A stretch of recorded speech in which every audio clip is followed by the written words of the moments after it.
እውነተኛው ዓለም ሲገለጥ የምድር በረከቶችና የሰይጣን ውጊያ።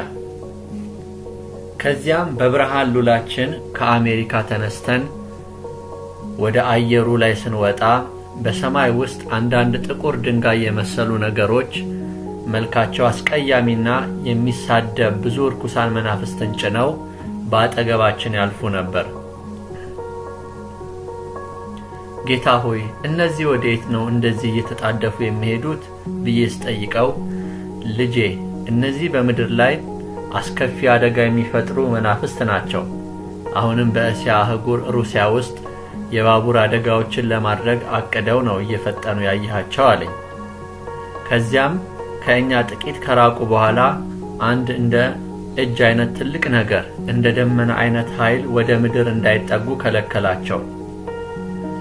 ሌሎች እጅግ ከእነርሱ የከፉና የበዙ የተለያዩ ርኩሳን መናፍስት ሊረዷቸው እጅግ ብዙ ኃይል ጭነው ወደ እነርሱ ቀርበው እጅ ወደሚመስለው ደመና የተለያዩ የጦር መሳሪያዎችን ያዘንቡበት ጀመር። በዚህ ቅጽበት እንደ ዘውድ ከሆነ ሰማይ ሰማያት ነጫጭ ልብስ የለበሱ ከዓይናቸው እሳት የሚንቀለቀል እጅግ ብዙ መላእክት አንድ ግዙፍ በሆነ መልአክ እየተመሩ ወደ ደመናው ቀረቡ። ርኩሳን መናፍስቱም መላእክቱን እየተሳደቡ ከእነርሱ ጋር ውጊያ አደረጉ። ጽኑ በሆነ አመታትም ተመቱ። በመቀጠልም እጅግ ብዙ የቅዱሳን በረከትን የጫኑ 7 ታላላቅ መላእክት ቀደም ሲል ለውጊያ የተላኩት መላእክት መጥተው ከነበረበት አቅጣጫ ሲመጡ ተመለከቱ።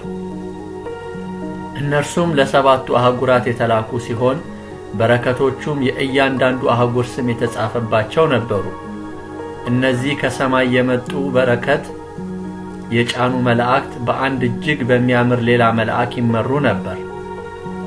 ሰይጣንም ሌላ እጅግ ብዙ የሆኑ ርኩሳን መናፍስትን እየመራ በሌላ አቅጣጫ በመንገዳቸው መሽጎ ለእኛ ይታየን ነበር።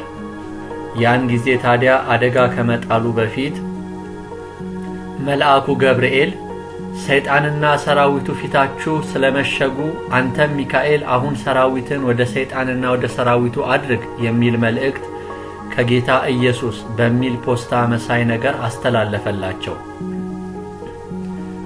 ወዲያው ውጊያው በሚካኤልና በመላእክቱ ከሰይጣንና ከሰራዊቱ ጋር ተጀመረ። ሰማዩም ቀላ። በዚህ ውጊያ ላይ ኃይለኛ የሆኑና በምድር ላይ ፈጽሞ አይቻቸው የማላውቃቸው የጦር መሳሪያዎች ጥቅም ላይ ይውሉ ነበር። ርኩሳን መናፍስቱም መላእክቱን ተቋቋሟቸው። ያን ጊዜም እነዚያ ታላላቅ የምድር በረከቶችን የጫኑ መላእክቶች ባሉበት ቦታ ተከልክለው ቆሙ። ወዲያውም መንፈስ ቅዱስ በምድር ላሉ ቅዱሳን ለልባቸው በአየሩ ላይ ስላለው ውጊያ ለብዙዎች ገለጸላቸው። ብዙዎችም ከእንቅልፋቸው በመንቃት ሰይጣንን እና ሰራዊቱን ከምድር መቃወም ጀመሩ። ሌሎቹ ደግሞ አምላካቸውን እግዚአብሔርን ማመስገን ቻሉ። ያኔ ታዲያ እንደ ረጅም ባውዛ አይነት ብርሃን የተሞላ ጫፉ እንደ ጦር መስሎ ነገር ግን ተቀያያሪ ባህሪ ያለው የጦር መሳሪያ ከምድር የተለያዩ አገሮች ካሉ ቅዱሳን ከእያንዳንዳቸው ያለማቋረጥ እየተከተለ እየወጣ በርኩሳን መናፍስቱ ላይ ይዘንብ ጀመር። ይህ ጦር በየርኩሳን መናፍስቱ ልብ ላይ በመሰካት እንደ አቧራ ያቦናቸው ነበር።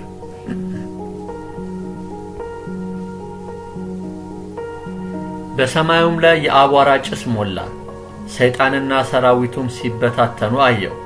ወዲያውም በምድር ያሉ የሰይጣን ወኪሎች አንዳንድ የእግዚአብሔር ታላላቅ ሰዎችን፣ ፓስተሮችን፣ ነቢያትንና አገልጋዮችን ውጊያቸውን አቁመው እርኩሰት እንዲሰሩ በመገፋፋት ሲያረክሷቸው ተመለከቱ። ሌሎች ቅዱሳን ደግሞ በመታከት እና በድንዛዜ ሲመቱ አብዛኛዎቹ ወደ የግል ጉዳያቸው እንዲያተኩሩ ሲያደርጓቸው አየው። ያኔ ታዲያ ወደ ሰማይ ይወረወር የነበረው ባውዛ መሳይ መዋጊያ መጠኑ እየቀነሰ መጣ። ሰይጣንም ከሰራዊቶቹ ጋር ኃይል እየተሞሉ ከሲኦል በሚመጡ መናፍስቱ በመታገዝ በእግዚአብሔር መላእክት ላይ የስድብና የፍላጻ ናዳ ያወርድባቸው ጀመር። ይህንንም የተረዱ በምድር በየአህጉሩ ያሉ አንዳንድ መብራቶችን በሰይጣን ላይ ባለመታከት የሚዋጉ የጸሎት ሰዎችን ጌታ አሳየኝ። ከነዚያም ውስጥ ወደ አንዱ ቀርበን ስንመለከተው በቤቱ ውስጥ ምንም ነገር አልነበረም። ነገር ግን የእግዚአብሔር መንፈስ በብሩህ ደመና ከቦት ነበር። ይህ ሰው በአፍሪካ አህጉር በኢትዮጵያ ምድር በወለጋ አካባቢ በጊዶ ወረዳ በምትገኝ በአንዲት አነስተኛ የገጠር ቀበሌ ውስጥ የሚኖር መሆኑን ተረዳው። ጸሎቱንም የሚያደርገው ጥርት ባለ ኦሮምኛ ሲሆን ይጸልይ የነበረው ደግሞ በመንፈስ ቅዱስ ተሞልቶ ስለ አህጉሪቱ በረከት ነበር። ከጸሎቱ ውስጥ የሚወጣው ኃይል በአየሩ ላይ ባሉ አለቆችና ስልጣናት ላይ ከፍተኛ ኪሳራ አስከትሎባቸው ነበር። ይህ ሰው በቤቱ ምንም የሚበላ ነገር የለም ነበር። ነገር ግን የጌታ መንፈስ አብሮት ነበር። ለአገልግሎት ራሱን ከሰጠ በኋላ ባለቤቱ 2 ሕፃናት ሴት ልጆችን ትታበት ከሞተች ወዲህ ምንም እንኳን መከራው ቢበዛበትም ፈጽሞ ተስፋ መቁረጥ አይታይበትም። እጅግም በኃይል ያለማቋረጥ ይጸልይ ነበር። በሰዓቱም ይኖርባት በነበረችው ጎጆ ቤት ውስጥ ሕፃናቱ ቁርበት በለበሰ መደብ ላይ አንዲት የተበጣጠሰች ፎጣ ለብሰው ተኝተው ነበር። ሰው ሁሉ በተኛበት በዚያ ምሽት ይህ ሰው ግን ያለመታከት ቆሞ ጠላትን ይዋጋ ነበር። ጊዜው ክረምት በመሆኑ ከባድ ዝናብ ይዘንብ ነበር። ጎጆዋም ይህንን ያለማቋረጥ ይዘንብ የነበረውን ዝናብ መቋቋም ተስኗት ዝናቡ ወደ ቤት ውስጥ ይፈስስ ነበር። ይህም ሆኖ ይህ ሰው በመናፍስቱ ዓለም እጅግ አስፈሪ የሆነ ጸሎት ያደርግ ነበር። ከላይ የተጠቀሱትን አይነት መሳሪያዎችም ያለማቋረጥ በሰይጣን ደረት ላይ ይተገትግበት ተያይዞታል። ጌታም እንዲህ አለኝ፣ ይህ ሰው አሁን ያለምንም ሁኔታ ይወደኛል። ታዲያ በደንብ ተመልከተው። በኢትዮጵያ ምድር ላይ በኃይል የምቀበው ሰው ነው። ሰው ሁሉ በሸሸበት ጊዜ እንኳን እርሱ መዋጋቱን አላቆመም። ከቤተ ክርስቲያን በየወሩ ይሰጡት የነበረውን 300 ብር አቋርጠውበት እንኳን ፈጽሞ ወኔው አልተነካም። አገልግሎቱን አይቀበሉትም። አልተማረም ይሉታል። ጸሎት ያስረዝማል ይሉታል። እድለ ቢስ አድርገው ያዩታል። ነገር ግን በእውነት እመነኝ፣ ይህ ሰው በምድሪቱ ላይ እስከ ዓለም ዳርቻ ድረስ ምስክሬ ይሆናል ካለኝ በኋላ በመጣንበት የብርሃን ሉል ወደ ሰማይ ተመነጠቅን። ወደ ጦርነቱ ቦታ ስንመለስ አሁን ውጊያው እንደተፋፋመ ነበር። ታዲያ ከየአህጉሩ አንድ ከላይ እንደተጠቀሰው አገልጋይ ያሉ ሰዎች አስፈሪ ልብስ ለብሰው በጠላት መንደር ሽብርን ይፈጥሩ ነበር። ነገር ግን እነዚህ ሰዎች ፓስተሮች ወይንም ነቢያት ብቻ አይደሉም። ከእነርሱ ውስጥ አንዷ ሴት ቻይናዊት ነበረች። እርሷም የጸሎት ቤት በመጥረግ የምትታወቅ ነበረች። አንዱ ደግሞ ብራዚላዊ ሲሆን በሊስትሮነት ቤተሰቡን የሚያስተዳድር ሰው ነበር። እንደዚሁም ከአውሮፓ አንድ ዩክሬናዊ አሳ አጥማጅን አስታውሳለሁ። ታዲያ ጌታም እነዚህ ታላላቅ የጸሎት ሰዎች ባስለቀቁት ሰማይ ነው ብዙ ነቢያትና ፓስተሮች በየመድረኩ ላይ የሚፈነጩት ሲለኝ እጅግ ደነገጥኩኝ። በኋላም ብዙ ቅዱሳን ሰማያቱ ከተከፈቱ በኋላ አቅም አግኝተው መዋጋት ሲጀምሩ ያኔ ሰይጣንና ሰራዊቱን መላእክቱ ያሳድዷቸው ያዙ። ከዚያም ወደ መጡበት ወደ ጥልቁ እየተሯሯጡ ሲወርዱ አየው። እነዚህ የተሸነፉ እርኩሳን መናፍስት አንዳንድ ሐሰተኛ ፓስተሮች፣ አገልጋዮችና ነቢያት በስውር ውስኪ ሲጠጡ፣ አንዳንዶቹ ደግሞ ከቅምጦቻቸው ጋር ሲዘሙቱ ተመልክተዋቸው ወደ እነርሱ በመግባት ብዙ አጸያፊ ውሳኔዎችን ሲያስወስኗቸው አየው። ይህ ድርጊት በዓለም ሁሉ ባሉ አንዳንድ ሐሰተኛ ፓስተሮች፣ አገልጋዮችና ነቢያት የሚፈጸም ተግባር መሆኑን ታዘቡ። እንደዚያ ረክሰው መድረክ ላይ ሲቆሙና ከባባድ ውሳኔዎችን ሲወስኑ አይፈሩም ነበር። ያን ጊዜ ታዲያ እነዚያ በመሸሽ ላይ የነበሩት መናፍስቶች እንደገና መላእክቱ ላይ አገግመው መዋጋት ጀመሩ። ከሰማይ ለምድሪቱ የመጣው በረከት ወደ መሬት ከተጠጋ በኋላ በእነዚያ አገልጋዮች ድክመት ከመሬት በላይ 600 ጫማ አካባቢ ላይ ተከልክሎ ተያዘ። ጌታም እንዲህ አለኝ፣ በምድርህ ላሉና በዓለም ላይ እኔን አገለግላለሁ ለሚሉ ሁሉ መልእክቴን ጻፍ። እንዲህም በላቸው፣ ሥራህን አውቃለሁ፣ ነገር ግን ቅና፣ ተመለስ። በትውከት የተጨማለቀ ምግብ ለመንጋዬ አትመግብ። ቤቴን ኑሮህን ማሻሻያ አደረግኸው። በቃሌና በስሜ ጠፊውን ብር መለመኛ አድርገህ ያም ሳያንስ በአንተ ንዝህላልነት መንጋዎቼን ሌባው እንደፈለገ ሲያተራምስ አይተህ እንዳላየ ሆነ። ከዚያም አልፈ ቤቴ በአንተ ተንኮል የታጠረ የዘረኝነትና የጎሳ አጥርን ሰርተ እኔ የቀባኋቸውን ገፍተ ለአንተ የሚመቹን ሰብስበ በቲፎዞ ያስጨበጨብክ ቤቴን የራስህ ንብረት አደረገ። ነፍሴን የሰጠሁለትን የኪዳን ቤቴን እንደ ልብህ ሐሳብ ስትፋንንበት ዝም ያልኩ አይምሰልህ። ያኔ ገና ስቀባህ የነበረ ቅናትና ትጋት ዳግመኛ ይመለስልኛል ብዬ ብዙ ብታገስህም ፈጽመ በመመለስ ፈንታ እንዲያውም ክፋትህን ሕግ አድርገህ አንተን ሌሎች በገረፉበት ጅራፍ ሌሎች የቀቡሃቸውን ከቀጣ ሰዎች በምድሪቱ ላይ ሲቀቡ እየተሯሯጥክ ስም ማጥፋት መዝለፍ ከሆነማ ሥራ እመነኝ ዋጋህን እከፍልሃለሁ እያለ በቁጭት ሲናገር እኔም እጅግ ፈርቼ ከእግሩ ስር ወድቄ ምህረት እንዲያደርግላቸው እየተማጸንሁ ሳለ ቀና ብዬ ስመለከተው ስራቸውን እያየ ጥርሱን ነክሶ ከሁለት አይኖቹ እንባ መንታ መንታ ሆኖ ይወርድና ያለቅስ ነበር። በለቅሶ ሲቃ ድምጽም ልጄ ና ተመለስ፣ ዛሬም አልረፈደብህም፣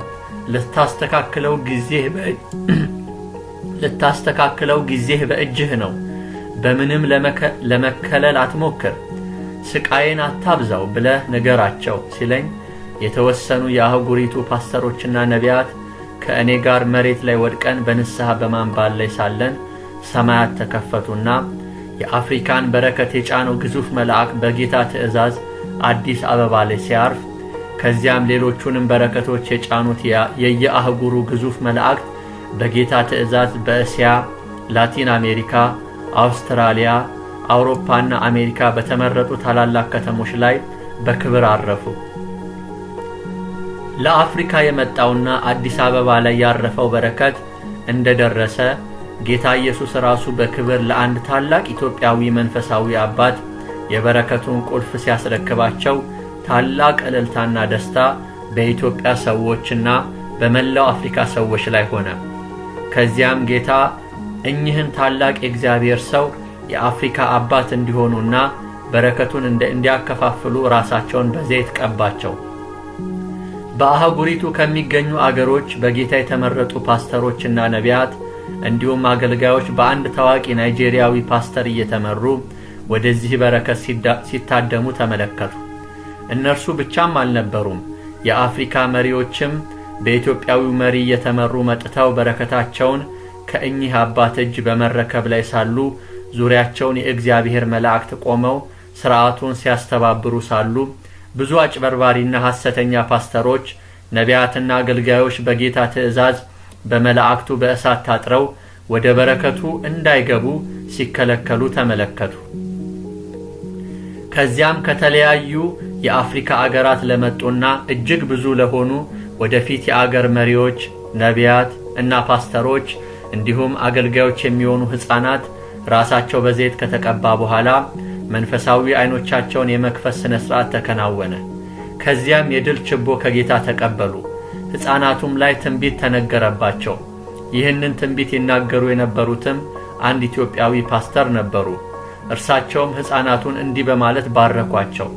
ሂዱ፣ የአፍሪካን ማዕድናት የሚበረብር አይን ይሁንላችሁ፣ አውጥታችሁ ለሕዝባችሁ አድርጉት ብለው እንደተናገሩ ወዲያው የምድሪቱ ተራሮችና ምድረበዳዎች ተገልጠው በረከትን ሲያንጠባጥቡ ተመለከቱ።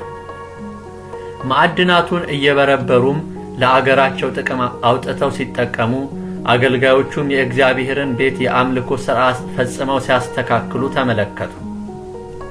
በኋላም ከአፍሪካ የተለያዩ አገራት የተሰባሰቡ ዘማሪያን እነዚያን ሕፃናት ትንቢታዊ በሆነ ዝማሬ እንዲህ አሏቸው። ለሕዝባችሁ ስሩ፣ አትታክቱ፣ ድከሙ፣ የሰይጣንንም ሥራም አፍርሱ። ሕዝባችሁን ውደዱ፣ ፍትሕን አስፍኑ፣ ደምን አታፍስሱ፣ ሁሉን በቅንነት አስተዳድሩ፣ በእውቀትና በጥበብ ምሪቱን ግዟት እያሉ በዝማሬ ከባረኳቸው በኋላ እጅግ የሚያምር ውብ መዓዛ ያለው ዝማሬም ለጌታ ከሕዝቡ ጋር ያቀርቡለት ጀመር። በዚህ ፕሮግራም ላይ ከተለያዩ አብያተ ክርስቲያናት የመጡ ፓስተሮችና አገልጋዮች እንዲሁም ጥቂት የኦርቶዶክስና የካቶሊክ የእምነት አባቶችና ካቶሊኮች ከኢትዮጵያ ሲገኙ፣ በተጨማሪም ከተለያዩ የአፍሪካ ሀገራት የመጡ ብዙ የማላውቃቸውና ታዋቂ የሆኑ ፓስተሮች፣ ነቢያቶችና አገልጋዮች በክብር ተደርድረው የማዕረግ ልብሳቸውን ለብሰው በበዓሉ ላይ ታደመው ይታዩ ነበር። ከዚያም ከእነዚህ ፓስተሮችና አገልጋዮች የተወሰኑት ተራ በተራ ስለመጣው የአፍሪካ በረከት እግዚአብሔርን ካመሰገኑ በኋላ ጌታም አሁን የክብር ሽልማት የሚገባው ሰው ይመጣል ብሎ ሲናገር ሕዝቡ ሁሉ እና የየአገሪቱ መሪዎች ሁሉ ከመቀመጫቸው ተነሱ። ያኔ ታዲያ ይህ የክብር እንግዳ ቀደም ሲል የአፍሪካን በረከት በማስለቀቁ ውጊያ ላይ ከፍተኛ ተጋድሎ የፈጸመው ኢትዮጵያዊው ታላቅ የእግዚአብሔር ሰው በመላእክት ታጅቦ እጅግ የሚያምር የክብር አክሊል ደፍቶ ሁለቱን ልጆቹን ከግራና ከቀኝ አስከትሎ ሲመጣ ተመለከቱ። የተቀመጡትንም ሕዝብ በእጁ ሰላምታ እየሰጠ ወደ ጌታ ለሽልማት ቀረበ። ጌታም በወርቅና በእንቁ የተንቆጠቆጠ የአበባ ጉንጉን የመሰለ ነገር በአንገቱ ላይ ካጠለቀለት በኋላ ሁሉም እያዩት እዚያው ፕሮግራም ላይ ከሌላ ውብ ቆንጆ ወጣት ሴት ጋር የጋብቻ ስነ ስርዓት ተደረገለት። በተመሳሳይም በየአህጉራቱ እንደርሱ በጸሎት ይጋደሉ የነበሩትም ተመሳሳይ ሽልማት ከጌታ ከተበረከተላቸው በኋላ ወደ አንድ ዘመናዊ ቤት በመላእክት ታጅበው ሲወሰዱ ተመለከቱ። እንደዚህ አይነቱ ፕሮግራም በተመሳሳይ ጊዜ በየአህጉራቱ በተመረጡ ከተሞች እየተከናወነ ነበር። ጌታም በሁሉም ስፍራዎች በተመሳሳይ ሰዓት ተገኝቶ ከአህጉራቱ የተመረጡትን አገልጋዮች ይሾምም ነበር። ስነ ስርዓቱም ተጀምሮ እስኪያልቅ ድረስ ታዳሚው ሁሉ ቆሞ ነበር። የተከናወነው ፕሮግራሙም ስነ ስርዓቱም ተጀምሮ እስኪያልቅ ድረስ ታዳሚው ሁሉ ቆሞ ነበር የተከናወነው። ፕሮግራሙም ከጌታችን ባርኮት በኋላ ሲደመደም ሁሉም ወደ የመጣበት ሀገር በብዙ በረከት ሲመለስ እያንዳንዱ ታዳሚ የሚመለስበት ሀገር ሁሉ ከፊቱ አሮጌው ነገር እየተደረማመሰና እየጠፋ ወደ አዲስና የሚያምር እጅግ ዘመናዊ ሁኔታ ይቀየር ነበር። ኋላም እኛም ተሳፍረን በመጣንባት የብርሃን ሉል በመጣንበት ሁኔታ መጓዛችንን ቀጠልን።